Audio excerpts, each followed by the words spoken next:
The Process of Design by Jessica Harris.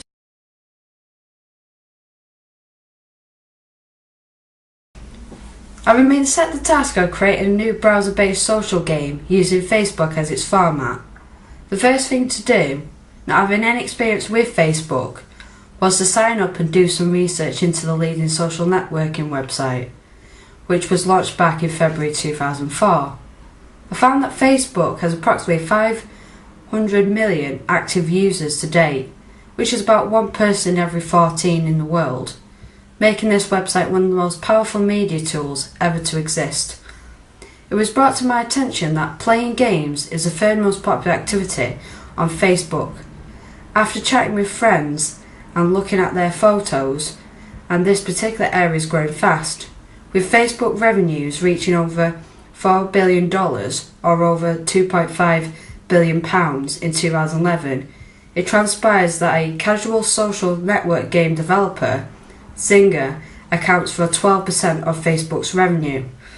With this in mind, it's no wonder more and more game developers are after a slice of this rich cake.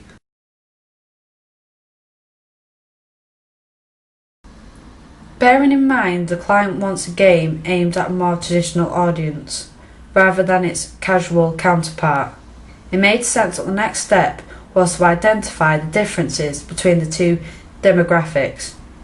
Although it is not easy to define a traditional gamer, per se, due to the vast array of areas and genres different game enthusiasts are involved in, the one thing this particular animal had in common was they all seemed to be dedicated to the video game culture, with gaming being their primary hobby. Above all else, it seems they desire complexity and sophistication within content-rich games, something as yet to be fully realised by browser-based social networking sites, including Facebook. However, the casual gamer, being much easier to satisfy, has settled in nicely with regards to playing much more simplified internet-based flash games, a demographic that seems to only require quick entertainment with much less immersion. Having identified, in brief, the difference between the traditional and casual gamer, it stood to reason to next look at the demographics of browser-based social games and attempt to identify who are playing them. From the bar graph, you can see that social gaming appeals to a much older demographic than more traditional games.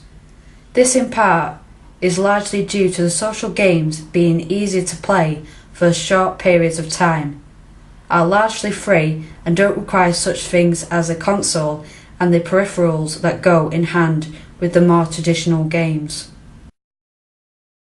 And with the less traditional platforms being used for social gaming, it has made gaming accessible to the masses, with more than 3/4 of all social network users opting for Facebook. With an ever-increasing number of social network users playing browser-based social games, 4 Facebook games stormed into the top 10 games of 2010, with Zynga's Cityville taking second place, beating big hitters like Halo Reach.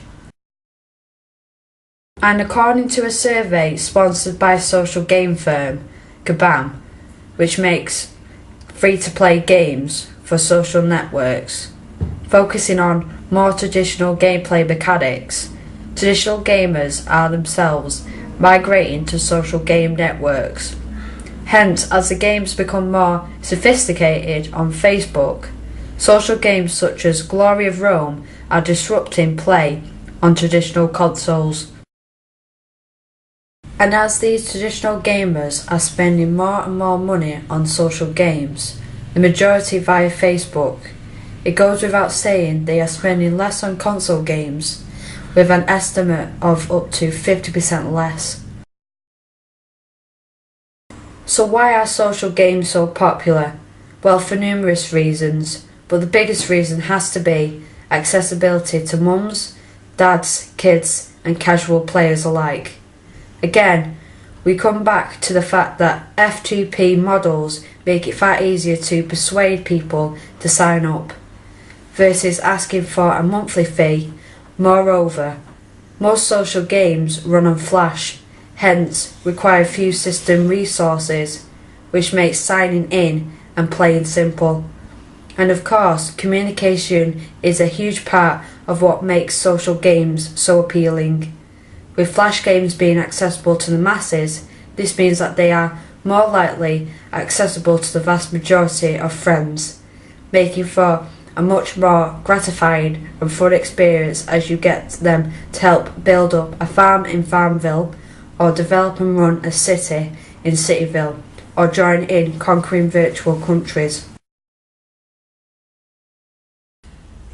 Social networks existed way before Facebook, and in the same vein, so did social games. With this in mind, the question is, what's the difference between social games of today and social games of yesteryear? Well, the most obvious thing is social games today, powered by Flash, are more detailed, more complex and more involved, and yet more user-friendly. Another huge difference is early social games were subscription-based, whereas today's business model is free-to-play, giving the player the incentive to purchase virtual goods once enticed into the game. But the big difference is they are on Facebook, giving the players incentives to recruit their friends, something that was restricted during the 80s, 90s and early noughties.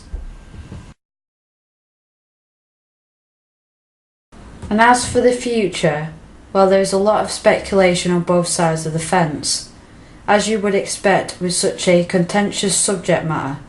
Some critics speculate that the bubble has got to burst at some point, and that players are going to get bored with the point-and-click Flash interfaces. However, with the encouraging signs of more traditional social gamers showing a far greater interest in Facebook games, the likelihood is that as social games become more sophisticated, while keeping the ease of use, the industry should carry on going from strength to strength. So that leaves the question, where do ideas come from, especially to keep social gamers interested? Well, the answer lies with the mechanics, and if games continue to be based around new and interesting things to do, there is no reason why the social game market should not continue to flourish.